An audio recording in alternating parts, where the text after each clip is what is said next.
माझे नाव अंजली आहे. रवी आणि मी 1 वर्ष डेटिंग केल्यानंतर लग्न केले. आमच्या लग्नाला काहीच मित्र आणि फक्त जवळचे नातेवाईक आले होते. रवीलाही तेच हवे होते. लग्न शॉर्ट आणि सिंपल व्हावे अशी त्याची इच्छा होती. आम्ही इथे पुण्यातच राहतो, तर रवीचे आई-वडील गावीच असतात. रवी त्याच्या आईबाबांचा एकुलता एक मुलगा आहे. रवी फारसा कधी गावी जात नाही. जेव्हा कधी त्याच्या आईबाबांना आम्हाला भेटायचे असते, तेव्हा ते इथे पुण्यातच येतात. लग्नानंतर मी माझी नोकरी सोडून हाऊसवाईफ बनली आहे आणि घराकडे पूर्ण लक्ष देत आहे. आम्ही नुकतेच येथे एक छोटेसे घर देखील घेतले आहे. आमचे घर रस्त्याच्या कडेला आहे. खिडक्यामधून रस्ता दिसतो. आमच्या स्वयंपाकाच्या खिडकीतूनही रस्ता दिसतो. रवीची ऑफिसची वेळ सकाळी 9 आहे, त्यामुळे त्याला मी सकाळी लवकर ऑफिसचा टिफिन बनवून देते. सकाळी सकाळी स्वयंपाक करत खिडकीच्या बाहेरची वर्दळ बघणे हा आता माझा नेहमीचा छंद झाला आहे. गेल्या 2-3 दिवसापासून आमच्या खिडकीच्या बाहेरच्या रस्त्याच्या पलीकडे साधारण 30ची एक मुलगी मला दिसत आहे. मला काहीच कळत नव्हतं की ती सारखी सारखी एकाच ठिकाणी का उभी राहते. माझ्या मनात खूपच प्रश्न उभे राहत होते. कोण असेल बरं ती मुलगी? का सारखी सारखी त्याच ठिकाणी उभी असेल? तिला काही अडचण असेल का? ती रस्त्यापलीकडे उभी राहून सारखी आमच्या घराकडे पाहत बसते. पहिल्यांदा मला वाटले की उभी असेल कुणाची तरी वाट बघत, म्हणून मी त्याकडे दुर्लक्ष केले. पण परत तेच तेच होऊ लागले. मग मला वाटले की तिच्याशी जाऊन बोलावे. कदाचित ती आमच्या घराला दुसऱ्याचे घर समजत असेल. पण नंतर मी विचार केला की अनोळखी व्यक्तीशी का बरं बोलायचं. मी रवीला सांगायला गेले तर तो झोपला होता. मग त्याला न उठवता मी खाली गेले आणि रस्त्यापलीकडे त्या मुलीच्या थेट समोर जाऊन उभी राहिले. तिला विचारले, ताई, कोण तुम्ही? तुम्हाला काही मदत हवी आहे का? तुम्ही आमच्या घराकडे पाहून कशाला कुणाला शोधत आहात? यावर ती घाबरून म्हणाली, रवी इथेच राहतो का? मला काहीच कळत नव्हते. हिला रवी कसं माहिती? मी म्हणाले, हो, पण तुम्हाला कसे माहीत? तुम्ही त्याला ओळखता का? हे ऐकून ती घाबरली आणि घाईघाईने तिथून निघून जाऊ लागली. मला काहीच समजले नाही की ती असं का वागली असेल. माझ्या मनात खूप प्रश्न येत होते. मी तिला मागून भरपूरदा हाकसुद्धा मारली, पण मागे देखील वळून न बघता ती निघून गेली. मी घरी परत आल्यावर रवी जागा झाला होता. मी कुठे गेले होते असे त्याने विचारले. मी त्याला झाला सगळा प्रकार सांगितला. हे ऐकून रवीचा चेहरा फिका पडला. मी त्याला हेही सांगितले की तिलाही तुझे नाव माहीत होते. मला रवीवर थोडासा संशय यायला लागला होता. कोण होती रे ती रवी? मी रवीला विचारले. ती तुला कशी ओळखते? हे ऐकून रवीला राग आला. तो म्हणाला, अगं वेडी आहेस का तू? मला कसं माहीत असेल? पण रवीच्या चेहऱ्यावरचा बदललेला रंग पाहून मला आश्चर्य वाटले. पण ह्या विषयाला जास्त हवा न देता तो विषय आम्ही तिथेच थांबवला.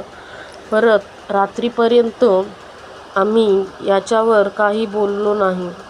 दुसऱ्या दिवशी सकाळी उठले तेव्हा रवी आधीच उठून मला न सांगता कुठेतरी बाहेर गेला होता. किचनमध्ये गेल्यावर बघितले तर रवीने किचनची खिडकी घट्ट बंद करून ठेवली होती. मला काहीच समजायला लागले नव्हते की रवी असा का वागत आहे. माझा संशय अजून गडद होऊ लागला होता. माझ्या डोक्यात खूप विचार येऊ लागले होते की रवीने ही खिडकी का बंद केली असेल. असा विचार करत खूप प्रयत्न करून मी किचनची खिडकी उघडली. खिडकी उघडली तशी आपसुकच माझी नजर खाली रस्त्यावर गेली. रस्त्यापलीकडे रवीला त्या कालच्याच मुलीची बोलताना पाहून मला आश्चर्य वाटले. मित्रांनो, तुम्हाला जर आमच्या चॅनलवरील कथा आवडत असतील तर कथेला नक्की सबस्क्राईब करा आणि अशाच नवीन नवीन कथा ऐकण्यासाठी बेल आयकॉन नक्की प्रेस करा. तर त्या मुलीवर रागवत होता रवी. आणि तिच्याशी ओरडून बोलत होता तो. ती मुलगी बिचारी रडत रडत हात जोडून काहीतरी सांगत होती, पण रवीने रागवत तिला बोट दाखवून तिथून निघून जायला सांगितले. काय चालले होते ते मला समजतच नव्हते. शेवटी वैतागून मी खिडकी बंद केली. थोड्या वेळाने रवी घरी आला. मी त्याला विचारले, कुठे गेला होतास रवी? हे काय? खालीच गेलो होतो ब्रेड आणायला. हातातील ब्रेडचा पुडा टेबलवर ठेवत रवी म्हणाला. मला कळत होते की रवी माझ्याशी खोटं बोलत होता, कारण सगळा प्रकार झालेला होता तो मी माझ्या डोळ्यांनी बघत होता. जणू काही झालेच नाही असे रवी वागत होता. त्याने खाली झालेला प्रकार मला अजिबात सांगितला नाही. मीही त्याला काही बोलले नाही. पण आता माझ्या मनात चित्रविचित्र विचार येऊ लागले आणि ते साहजिकच होतं. रवी माझ्यापासून काय लपवत आहे? रवीशी लग्न करण्यात माझी काही चूक तर नाही झाली ना? कोण होती ती मुलगी? रवीची एक्स गर्लफ्रेंड तर नसेल ना? असे विचित्र आणि भयानक विचार माझ्या मनात फिरू लागले होते. रवीने मला फसवले आहे का? आणि तिला देखील फसवले आहे का? कालपर्यंत मला त्या मुलीचा राग येत होता, पण आता तिची दया येऊ लागली होती. मला सकाळच्या प्रकाराबद्दल रवीला जाब विचारावासा वाटला, पण तो खोटं बोलणार हे मला माहीत होतं. या सगळ्याचा विचार करत करत माझी तब्येत ढासळली. संध्याकाळपर्यंत मला सणकून ताप आला. संध्याकाळी रवी घरी परत आला तेव्हा त्याने मला पटकन तापाचे औषध दिले, पण मी ते घेतले नाही. मला रवीची कुठचीच गोष्ट आता ऐकावीशी वाटत नव्हती. मला त्याचा खूपच राग येऊ लागला होता. आता माझ्या मनातला संशय अजूनच गडद होऊ लागला होता की नक्कीच रवीने मला फसवलं आहे. शेवटी ह्या सगळ्यांचा परिणाम म्हणून रात्री मी चक्कर येऊन खाली पडले. रवीने मला पटकन गाडीत घालून जवळच्या हॉस्पिटलमध्ये नेले. तिथे गेल्यावर मी शुद्धीवर आली. डॉक्टरांनी मला ॲडमिट करायची गरज नाही असे सांगून औषध लिहून दिले. रवी औषधं आणायला केमिस्टकडे गेला आणि मी हॉस्पिटलच्या पार्कमध्ये बसले. त्याचवेळी ती मुलगी मला पुन्हा हॉस्पिटलमध्ये दिसली. मला खूप वेगळी फिलिंग वाटत होती. तिला पाहताच मी पटकन तिच्याकडे गेली आणि तिचा हात धरला. तिला वैतागून विचारले, कोण आहेस तू, जिने गेल्या 2-3 दिवसात माझ्या आयुष्यात अशी प्रचंड उलथापालथ निर्माण केली? मला खूपच राग येत होता त्या मुलीचा. सकाळी तू रवीशी काय बोलत होतीस? मी रागाने विचारलं. तुझा आणि त्याचा काय संबंध? मग त्या मुलीने मला तिची आणि रवीची पूर्ण हकीकत सांगितली. मला खूप मोठा धक्काच बसला. रवी इतक्या उलट्या काळजाचा का बरे निघाला? मला रवीचा खूप राग येऊ लागला होता. रवी असा वागेल मला याची कल्पना देखील नव्हती. एवढी मोठी गोष्ट त्याने माझ्यापासून लपवून ठेवली. दुसऱ्या दिवशी संध्याकाळी मी त्या मुलीला घरी बोलावले. संध्याकाळी रवी घरी आला असता आपल्या घरात त्या मुलीला पाहून चपाचप तिच्या अंगावर ओरडला. रेवा, तू इथे कधी आलीस? कशी आलीस? चालती हो आधी. तुला सांगितले होते ना अंजलीपासून दूर राहा म्हणून, तरी तू का आलीस इथे? मी आणलंय रेवावंशांना इथे. त्यांना काहीही वाईट साईट बोलण्याचा अधिकार तुला नाही आहे रवी. मी रवीला म्हणाले. रवी एकदम चकित होऊन माझ्याकडे बघतच राहिला. मी म्हणाले, हो रवी, मला सगळे माहिती पडले. तू वंशांशी कसे बोलला आहेस ते. किती कठोर आहेस तू. लाज वाटते मला तुझी.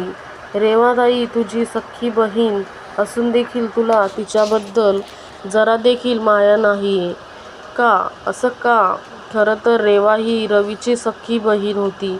2 वर्षांपूर्वी तिने पळून जाऊन लग्न केले होते. तेव्हापासून रवी आणि त्यांच्या आईबाबांनी रेवाताईशी सगळे संबंध तोडून टाकले होते.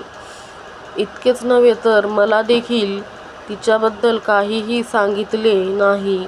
काल मला रेवाताई हॉस्पिटलमध्ये दिसली तेव्हा तिने मला सगळी हकीकत सांगितली. आता रेवाताईचा नवरा हॉस्पिटलमध्ये ॲडमिट आहे. त्यांना मदतीची गरज आहे. त्यांचे हार्टचे ऑपरेशन होते आणि त्यासाठी तिला 5 लाखाची गरज होती म्हणून ती रवीला मदतीसाठी भेटली होती. पण रवीने तिला पैसे देण्यास नकार दिला आणि तिला उलट तिथून निघून जाण्यास सांगितले आणि हाकलवून दिले. रेवाताईची कहाणी ऐकून मला फार वाईट वाटते. मी रात्रीच 5 लाख रुपये तिच्या अकाउंटमध्ये ट्रान्स्फर केले आणि तिला दुसऱ्या दिवशी संध्याकाळी घरी बोलावले. मी रवीला म्हणाले, इतका कसा रे तू निर्दयी झालास? झाले गेले सगळे विसरून तू रेवाताईशी समेट का करत नाहीस? मला रेवाताई खूप आवडली. त्यांचा स्वभाव खूप छान आहे. तू झालं गेलं सगळं विसरून जा. अरे कितीही झाली तरी ती तुझी सख्खी बहीण आहे. ज्या माणसाला स्वतःच्या बहिणीचे अश्रू बघून दया येत नाही त्या माणसात माणुसकीच शिल्लक नाही. मला अगोदर माहीत असते तर तू इतका कठोर आहेस तर मी तुझ्याशी लग्न केलंच नसतं. माझे बोलणे ऐकून रवीला वाईट वाटले. त्याच्या डोळ्यातून अश्रू वाहू लागले. तो ढसाढसा रडू लागला आणि रडत रडत तो म्हणाला, रेवाताई मला माफ कर. मी तुझ्याशी असे वागायला बोलायला नको होते. पण आम्ही तुला खूप लाडाकोडात वाढवले होते. एके दिवशी तू कोणालाही काहीही न सांगता घरातून पळून गेलीस. अगं तुझे प्रेम होते तर आम्हाला कमीत कमी विश्वासात घेऊन सांगायचे तरी होते. पण तू पळून गेलीस आणि आम्हाला एकदम आमचा विश्वासघात झाल्यासारखे वाटले. गावात आपल्या कुटुंबाची खूप बदनामी झाली गं. म्हणून आम्ही ठरवले की आता तू आमच्यासाठी मेलीस म्हणून. पण आता झाले गेले गंगेला मिळाले. मला एकदा माफ कर. मी आईबाबांना देखील समजावेन. ही वेळ परत येऊ देणार नाही. आमचंही चुकलंच. रवीला रडताना बघून रेवाताई देखील रडू लागले. त्या दोघा भाऊ बहिणींचं रडताना पाहून माझे डोळे देखील भरून आले.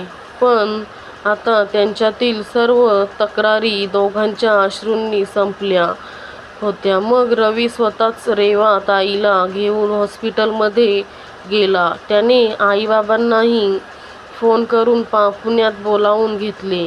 त्यांना समजावले. दोघांनीही आपल्या मुलीला मोठ्या प्रेमाने मिठी मारली. आता रेवाताईची पतीची प्रगती चांगली आहे. देवाकृपेने आमचे सगळ्यांचे आयुष्य आता खूप सुखी झाले आहे. तर मित्रांनो, तुम्हाला ही कथा कशी वाटली ते कमेंट बॉक्समध्ये नक्की कळवा आणि चॅनलला सबस्क्राईब करायला विसरू नका. धन्यवाद.